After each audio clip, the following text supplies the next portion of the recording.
yamde jeeɗiɗi silmaji capanɗe tati woni Dakar lamorde Sénégal waktuji ɗiɗi fawi hen to Paris lamorde France. Ahmadou Barouba. tedduɓe heeɗiɓe RFI Fulfulde ko ɓuuri tengtude kabaruji ɗi hande oɗo subaka to Madagascar suudu sarɗiji ndu wooti gam riwgol hoorejo leydi ndi Ange Rosowel waktuji seeɗa ko adi ɗum kanko jaati o fusino ndu suudu ko inde o colonel biyeteɗo Michael Ranjanerin woni ko yalti gam lomtade hooreyaku leydi ndi min gartoy oɗo kabaru to Mali kam caɗele ngakkere courant no ɓuura tan teskede e nder leydi ndi battane muɗum no ɓuura mawnude e gurdam ɓiɓɓe leydi ndi namiyen guure kewɗe no goni e niɓɓere o saaha golle no ngakki saabu courant ala kala métier tawaɗi e hutorogol courant no gondi e caɗele may gartu hen to Côte d'Ivoire fuɗɗude hande RFI no hokka konngol candidat ji 5 wondi hirodirde sungoji horiyaku hanuɗi waɗude ñande 25 lewru ndu gonɗen hande min artata ko e biyeteɗo Awa Don Melo candidat mo humodira e hay fedde wotere politique o tawanoma e mawɓe fedde politique nde Laurent Gbagbo horejo kiiɗo leydi ndi ma en keɗomo e nder kabaruji ɗi kanko Awa Don Melo tedduɓe bisimilla moon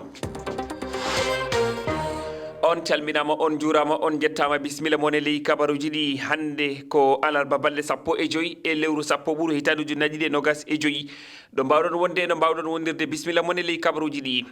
to Madagascar puɗortoɗen caggal nde suudu sarɗiji wooti gam riwgol hoorejo leydi ndi e yeeso mayru kono koɓe tawtoyɓe seppoɓe génération Z mbi to laamorgo ngo ɓe ƴetti laamu gila talata ɓe puusi sénat o e suudu towru dosgal leydi ndi e nder ɗum suudu laamorgo Madagascar wi e nder windande yaltude médiaji rendo talata hanki wonde laamu Ange Rajowel sammini tafon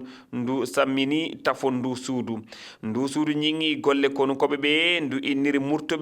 ndu suudu towdu dosgal wiyandu fusama wi teskima ngakkere golle hoorejo leydi ndi ndu noddi kono ngu e inde colonel Ranjanerin yo ɓam golle hoorejo leydi ndi keɗoɗen Minati Diallo. wakkatuji seeɗan caggande colonel Michael Ranjanerin nantini ɓanti laamu Ange Rajowel o foti gollidinde e yimɓe société civile kañum e fedde génération Z ɓe seppoɓe laatiɓe sababu immagol konungu gila asawer ƴaɓɓire nde goto e hooreɓe ngal guuɓal sukaɓe Gen Z holliti weltare mum e ko laamu ngu warti e juuɗe konungu e wi makko ɗum wona samminere laamu ko immare ɓiɓɓe leydi ndi gam ɗaɓɓude gurnan lobbal ɓe ko nun koɓe tottaɓe laamu ngu kolliti immaɗe mabɓe woni moƴƴintinde Madagascar nde wonno e wi mabɓe leydi ndi wala hoorejo suudu sinandu kañum e gouvernement o foof ngoti nafude colonel Michael Ranjanerin nantini ɗi kongi fade makko yiidude ardiɓe suudu mawndu Saria saaha jonin ɗo wala kabaru ko yalti e nde jonde